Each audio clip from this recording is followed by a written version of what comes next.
Afternoon बाळको good afternoon बाळको। आज આપણે ધોરણ 5 અંગ્રેજી વિષયમાં યુનિટ 9 ગ્રામરમાં જોઈશું। આપણે પુસ્તકમાં શું કર્યો, સિલેબસ પૂરો કર્યો। હવે આપણે ગ્રામરમાં છેલ્લા 2-3 યુનિટ બાકી છે એ જોઈ લઈએ, પછી આપણે રિવિઝન શરૂ કરીશું। તો એમાં છે unit 9 the simple present tense. The simple present tense, simple એટલે કે સાદો, પ્રેઝન્ટ એટલે કે વર્તમાન અને ટેન્સ એટલે કે કાળ, કે સાદો વર્તમાન કાળ આપેલું છે। જો તો સિમ્પલ પ્રેઝન્ટ ટેન્સ એટલે કે સાદો વર્તમાન કાળ આપેલું છે। ટુ બી ક્રિયાપદના સાદા વર્તમાન કાળના રૂપો, તો મેં તમને કીધું સાદા વર્તમાન કાળના ટુ બી સાદા વર્તમાન કાળના ક્રિયાપદો કેટલા છે, તો 3। કયું? Is, M, R. આઈ હોય તો શું આવે? એમ। પછી યુ, વી અને ધે હોય તો આર, અને હી, સી, ઇટ હોય તો ઇઝ આવે। તો જો અહીં આપેલું છે એક વચન ને બહુવચન, તો પહેલો પુરુષ એક વચન હોય તો આઈ એમ, એનું બહુવચન શું થાય? We are. બીજો પુરુષ યુ આર, તો એનું શું થશે? બહુવચન યુ આર। આઈનું બહુવચન શું થશે? વી। યુનું યુ જ થશે, પણ હી સી ઇટનું બહુવચન શું થશે? ધે।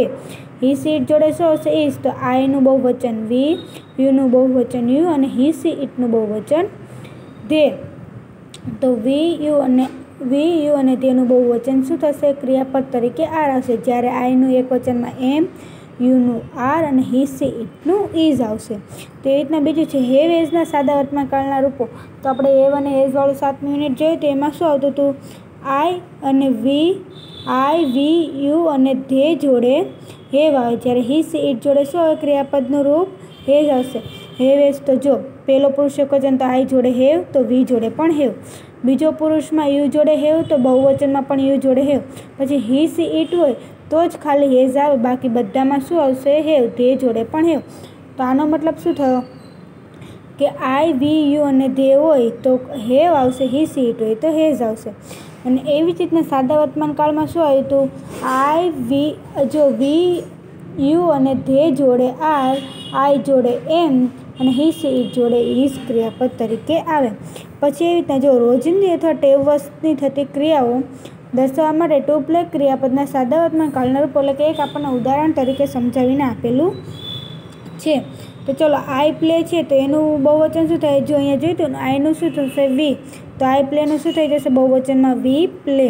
બીજો પુરુષ યુ પ્લે, તો યુનું બહુવચન શું થાય છે? યુ, એટલે કે યુ પ્લે। જ્યારે હી સી ઇટ પ્લેઝ આપેલું હોય, કારણ કે એ શું છે? પ્લેઝ, કારણ કે એ નિર્જીવ વસ્તુ માટે આપણે હી સી ઇટ વાપરે, કોઈ છોકરો, છોકરી કે કોઈ નિર્જીવ વસ્તુ, પ્રાણી કે પક્ષી વાપરે, એટલે શું આવશે? પ્લેઝ। તો એનું બહુવચન કરીશું તો હી સી ઇટનું બહુવચન શું થશે? ધે। તો ધે પ્લે આવી જશે, હવે પ્લેઝ નહીં, કેમ કે બહુવચન થઈ ગયું છે।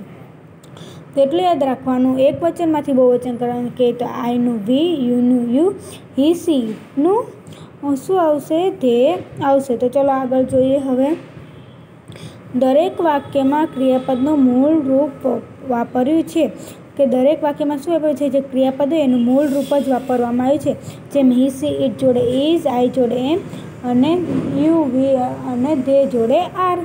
ત્રીજો પુરુષ એકવચનમાં જ ક્રિયાપદને અંતે એસ લાગે છે, કે જો અહીંયા પ્લે પ્લે પ્લે પ્લે, પણ જ્યારે હી સી ઇટ હોય ત્યારે જ ક્રિયાપદને અંતે શું લાગે છે? એસ પ્રત્યય લગાડવામાં આવે છે, એ પણ શેમાં? એક વચનમાં કીધું છે।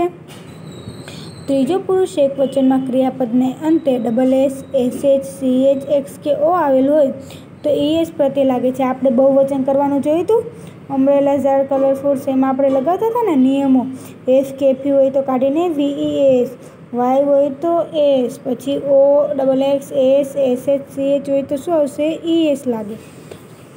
તો કયા કયા હોય તો લાગશે? પાસ હોય, ડબલ એસ હોય તો પણ ઈ એસ લાગશે, passes. W A S H, wash છે તો શું થશે? વોશિસ, કારણ કે એસ એચ છે એટલે। પછી એ રીતના છે ટીચ, તો શું થશે? ટીચીસ, કારણ કે સી એચ છે એટલે। પછી છે ફિક્સ, તો શું થશે? ફિક્સીસ, તો એમાં પણ એક સતર એટલે ઈ એસ લાગ્યું। પછી ગોઝનું શું થશે? ઓ છે એટલે ગોઝ। એ જ રીતના ક્રિયાપદના અંતે વાય આપેલો હોય તો વાયની જગ્યાએ આઈએસ પ્રત્યય લાગે છે, પણ જો વાય હોય એની આગળ શું આપેલો હોય? વ્યંજન। સ્વર આપેલો હોય તો શું લાગી જાય? એસ, પણ વ્યંજન આપેલો હોય તો શું લાગે? વાય નીકળીને આઈએસ લાગે છે। તો ટ્રાય છે, શું થયું? ટ્રાઇસ, TRIES। પછી રીતના ફ્લાયનું ફ્લાઇઝ, FLIES। ક્રાયનું cries, CRIES। એના પણ જો ક્રિયાપદના અંતે સ્વર હોય, तो वाय आवेलो होय तो शुं लागे एस प्रत्यय लागे तो कीधुं ने वायनी आगळ स्वर होय अहींया व्यंजन हतो एटले आईएस लाग्यो जो स्वर होय तो खाली शुं लागशे एस तो रीतना प्लेनुं प्लेस जेम अहींया हतुं ने प्लेस तो शुं थयुं प्ले कारण के अहींया शुं हतो स्वर स्वर होय एटले शुं लागे एस व्यंजन होय तो आईएस लागे बायनुं बायज अने सेनुं सेज। तो चलो हवे आगळ जोईए चौथा नंबरनुं कोष्टक डू डजना सादा वर्तमान कालना रूपो।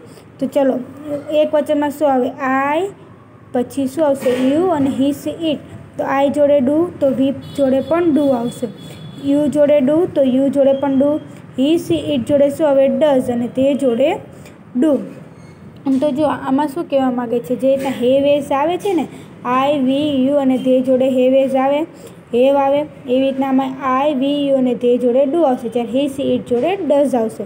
तो जो फ्रॉम एनी रचना आपेली छे सब्जेक्ट प्लस एडजेक्टिव प्लस अधर वर्ड्स એટલે શું છે કોઈ કર્તા તરીકે આપેલું હોય પછી એડજેક્ટિવ એટલે કે ડુ અથવા તો ડઝ અથવા બીજો એડજેક્ટિવ એટલે કે કોઈ પણ જે આપેલું હોય નામ એ અને અધર વર્ડ્સ એટલે કે કોઈ બીજો શબ્દ તો જો શું આવે અથવા તો કર્તા પ્લસ ક્રિયાપદ પ્લસ કર્મ પ્લસ શબ્દ तो कर्ता कोने कहेवाय ते तमे का कर्ता लो आई वी यू ते एने शुं कहेवाय कर्ता पछी एनी जोड़े क्रियापद कयुं मूको डू के डज या कर्ता उपर आधार राखशे।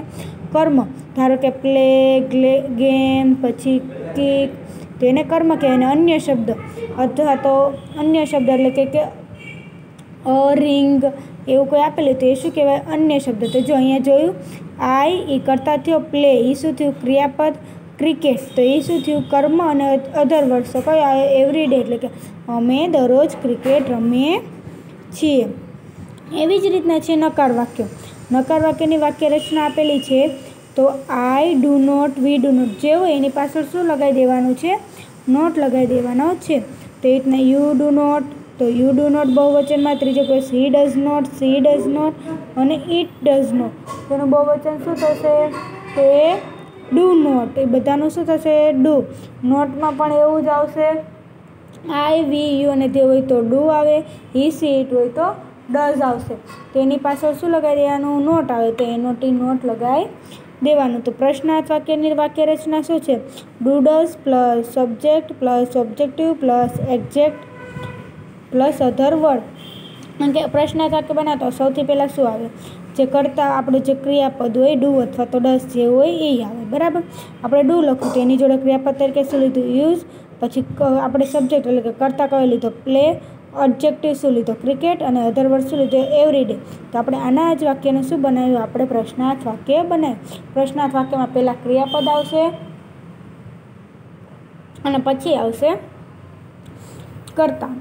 हवे जो एक्जाम्पल आपेला ए रीतना नकार वाक्य बनाववुं होय तो आई जोड़े शो डू तो I do not play cricket every day. तो जो अहींया उदाहरण आपेला छे नकार वाक्य बनाना आई लाइक क्रिकेट। हवे नकार वाक्य बनाव्युं छे आई नी जोड़े शुं आवशे डू आवशे नकार बनाव्यो तो आई डू नी जोड़े शुं नॉट तो I do not like cricket खाली अहीं शुं लगाई दीए आई नी जोड़े क्रियापद तरीके डू के डज आवे अने पछी not I do not like cricket.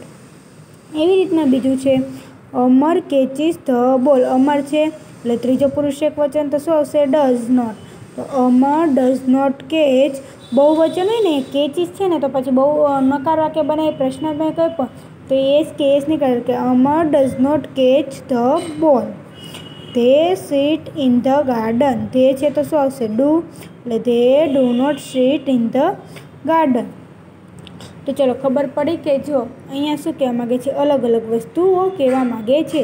Do does कोनी साथे आवशे नकार वाक्य केवी रीतना बनशे हकार वाक्य केवी रीतना बनशे सादा वर्तमान काल हेव एज वाळुं बराबर छे। तो फरीथी आपणे एकवार जोई लईए कि टू बी वर्तमान कालना सादा वर्तमान कालना रूपो एक वचन होय तो आई जोड़े एम एनुं बहुवचन वी आर थशे बीजो पुरुष होय तो यू आर नुं बहुवचन यू आर थशे ज्यारे त्रीजो पुरुष एक वचन में होय ही सी इट इज होय एनी जोड़े शुं आवे इज तो एनुं बहुवचन शुं थशे दे आर। एवी रीतना हेव एजना सादा वर्तमान कालना रूपो छे तो पहेलो पुरुष एक वचन में आई जोड़े हेव तो वी जोड़े पण हेव यू जोड़े हेव तो बहुवचन में यू जोड़े ही सी इट जोड़े हेज तो तेनुं बहुवचन शुं थशे हेव। तो शुं आवशे तो आई वी यू दे होय तो आपणे हेव लखीशुं ज्यारे ही सी इट हशे तो ज खाली आपणे हेज लखीशुं। અને રોજિંદી ક્રિયાનું આપણને ઉદાહરણ આપેલ છે. તો પહેલો પુરુષ આઈ પ્લે છે તો એનું શું થઈ જશે બહુવચન we play. You play you play. જ્યારે હી સી ઇટ પ્લેસ છે એનું શું થઈ જશે હી સી ઇટનું ધે. તો પ્લેસ બહુવચન છે એનું શું બની જાય પ્લેઝનું પ્લે, કારણ કે અહીંયા તે બહુવચન થઈ ગયું એના માટે.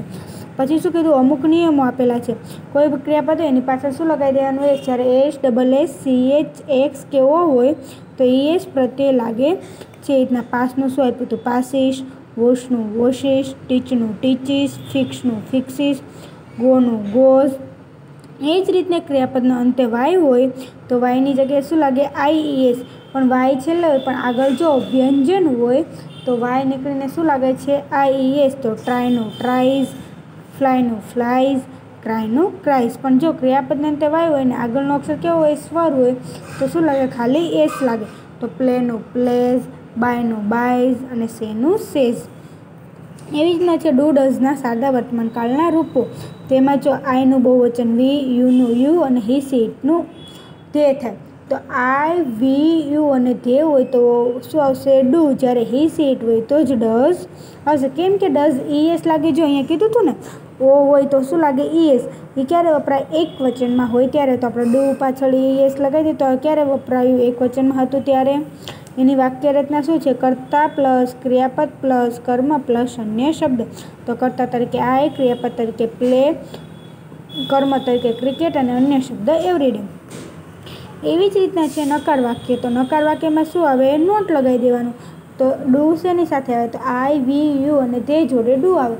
તો એ બધાને ડુ આવે તો ડુ નોટ અને હી સી જોડે ડઝ આવે તો ડઝ નોટ. તો થઈ ગયું. તો નકાર વાક્યમાં હોય પણ પ્રશ્નાર્થ વાક્ય બનાવવાની વાક્ય રચના શું છે ડુ અથવા ડઝ પ્લસ કર્તા પ્લસ ક્રિયાપદ પ્લસ કર્મ પ્લસ અન્ય શબ્દ. તો do you play cricket every day પ્રશ્નાર્થ ચિહ્ન. હવે નકાર વાક્ય બનાવવાના છે. તો આઈ લાઈક ક્રિકેટ. તો નકાર વાક્ય બનાવે તો આઈની જોડે શું આવે ડુ. તો I do not like cricket. પછી અમર કેચીસ ધ બોલ. કેચીસ એટલે શું થાય પકડવું થશે. ચલો અમર છે એટલે ત્રીજો પુરુષ એક વચન તો શું આવશે ડઝ. તો અમર ડઝ નોટ. હવે ડઝ નોટ આવી ગયું એસ અહીંયા લાગી હતું તો અહીંથી એસ નીકાળી દેવાનું. તો do not catch the ball. They sit in the garden. તો ધે છે એટલે શું આવશે ડુ. તો they do not sit in the garden. તો ચલો બાળકો અહીંયા સુધી આજે આપણે જોઈશું. હું તમને ફોટા પાડીને મોકલીશ. તમારે સિંગલ લાઈનનો ગ્રામરનો ચોપડો બનાવ્યો છે એની અંદર લખી લેવાનું છે અને મોઢે કરવાનું છે. હવે સોમવારે આપણે આગળ એની જે એક્ટિવિટી આપેલી છે એ એક્ટિવિટી આપણે જોઈશું. તો ચલો બાળકો અહીંયા સુધી આગળના પેજમાં આપણે આગળ શીખીશું.